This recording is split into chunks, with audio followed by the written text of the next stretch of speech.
You're describing in your book the feeling, how it feels like to ride with a group of Hells Angels on the street,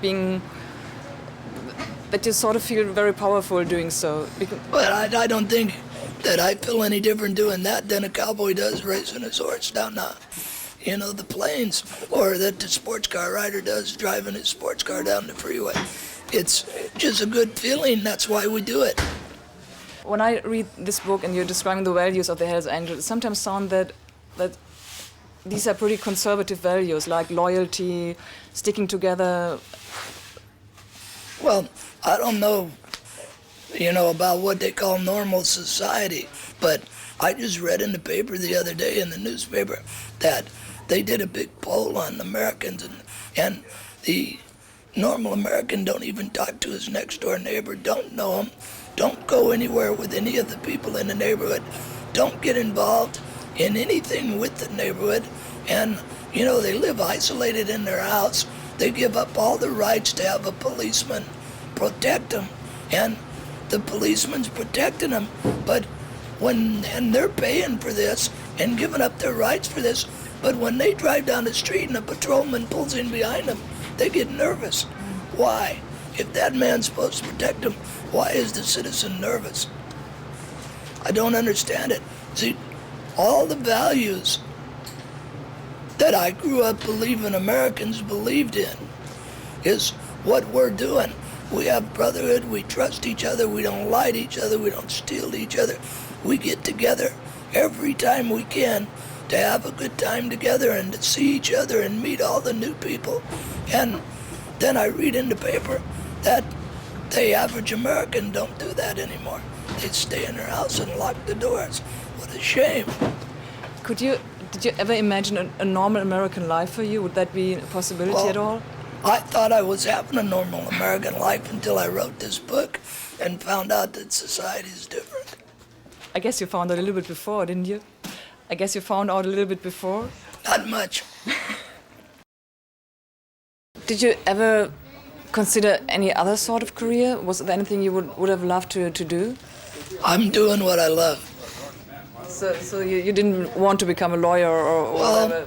See, like in the 60s, a lot of reporters like yourself, they would tell me, you're halfway intelligent, you probably could have been anything you wanted to be. And they don't understand I am what I want to be. If I didn't want to be this, I would be something else. As I said, people all over the world know the Hells Angels, and even so some don't know your name, it's still that you're some sort of pop star around the world. You're an icon of the pop culture. Do you feel like that? Do you feel like a celebrity in a way? No. I mean, sometimes at these book signings and stuff, you sort of feel different, but I'm the same as everybody else. I just happen to get a little more notoriety than anybody else. But you're not stopped on the street and asked for autographs or stuff like that? Sometimes, but not basically in the street, but at motorcycle rallies, like places like Sturgis and Daytona, places like that where motorcycle riders gather. The average person that don't ride a motorcycle has no idea who I am. Do you think people still are afraid of the Hells Angels? Well, I wonder what they did to be afraid of us. Would you like them to be afraid of you? There's no reason for them to be afraid of us unless they done something to us that should make them afraid. The Hells Angels seem to have a peculiar old-fashioned attitude towards women. Is that true? They can't join the club, they can't wear the... forgot the English word. It's a man's club, and they can't wear the emblem, that's right. So you won't That's change the that? way it is. No, I won't change it as long as I'm in the club. I'm the one that helped make it that way. So you don't... When I got in the club, there were girls in the club. So you don't want to be... You don't want your daughter to be a Hells Angels one? No, she doesn't want to be one anyway. She wants to be a devil doll now. What's it's like for her being the daughter of Sonny Barger?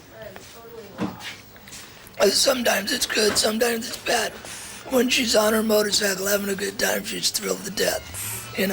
When certain teachers and stuff don't like her because her father's a Hells Angel, it's a little rough. But then we go to school and talk to them and they work things out.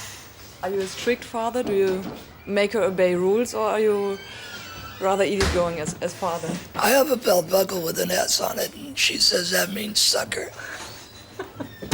And you let her say so.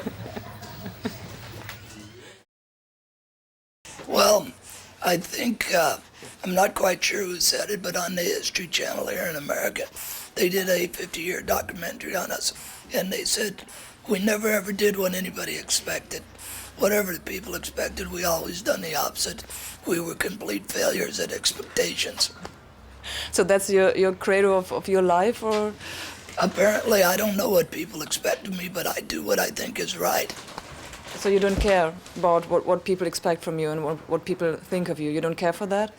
It's really not a big concern, though. Did that make your life easier or more difficult, not caring? I think both. At times, I mean, nothing is a straight line. It all has its ups and downs. But going back to the 60s again, you weren't too fond of the anti-war protest people, but you got along with the hippies quite well in the Haight-Ashbury scene? Some people did. You didn't? I tolerated them. But you didn't feel part of No, that? they were different than I was. But there were people like Ken Casey or the Mary Pranksters, and they... I liked Ken, I got along well with him, but for the normal hippie on the street, I tolerated him.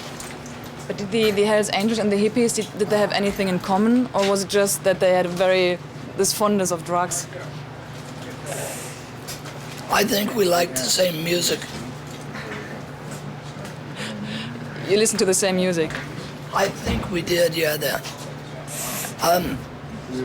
I sort of liked rock and roll. I've always been a country and western fan, but I think the most common thing we had with the hippies was the music. Jerry Garcia, the Grateful Dead, those people, they were all friends of ours, as well as friends of the hippies. You even like Bob Dylan, but you think he can't sing? Oh, I didn't say that.